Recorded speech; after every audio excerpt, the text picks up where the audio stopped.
வணக்கம் நண்பர்களே. ஓம் கம் கணபதியே நமக. விருச்சிக ராசிக்கு இந்த ராகு கேது பயிற்சி எப்படி இருக்கும்? ராகு சுகஸ்தானத்துல வராரு, அதாவது 4ஆம் இடத்துல வராரு. கேது பாத்தீங்கன்னா இந்த பக்கம் 9ஆம் வீட்டுல உட்கார்ந்துருக்காரு, அதாவது 10ஆம் வீட்டுல உட்கார்ந்துருக்காரு. ஸோ 10ஆம் வீட்டுல இருக்கிற கேது பாத்தீங்கன்னா உங்களுக்கு தொழில சில தடங்கள் தாமதங்கள் இந்த மாதிரி விஷயங்களை கொடுப்பார். ஆனா இருந்தாலும் அதன் மூலியமா ஒரு படிப்பினை கொடுத்து அதுல இருந்து ஒரு முன்னேற்றம் அப்படிங்கறத கண்டிப்பா கொடுப்பார். ஏன்னா குரு 8ல உட்கார்ந்துருக்காரு. கண்டிப்பா வெளி மாநில மக்கள், வெளியூர் மக்கள் இவங்கெல்லாம் அவரோட சப்போர்ட் ரொம்ப பிரமாதமாக இருக்கும்.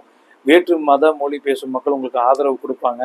தொழில டெவலப்மெண்ட்டுக்குள்ளான விஷயங்கள் முதல்ல ஆரம்பத்தில் கஷ்டப்பட்டு அடுத்து படிப்படியாக டெவலப் பண்ணுங்கிறது நடக்கும். கணவன் மனைவியிடையே அந்யோன்ய பிரச்சனை, இந்த அடுத்த கள்ளக்காதல் இந்த மாதிரி உருவாக்கணும்ன வாய்ப்புகள் அதிகமாக இருக்குது. ஸோ உங்கள் வீட்டில் இருக்கவங்ககிட்ட ஒரு அண்டர்ஸ்டாண்டிங்கில் கரெக்டாக இருந்துக்கோங்க. தேவையில்லாமல் வாக்குவாதங்கள் சண்டைகள் பொதுவாக தவிர்த்துருங்க. முடிந்த வரைக்கும் பார்த்தீங்கன்னா நீங்கள் சித்தர்கள் வழிபாடு, ஞான குருமார்களோட வழிபாடு செய்கிறது ரொம்ப நல்லது. நன்றி.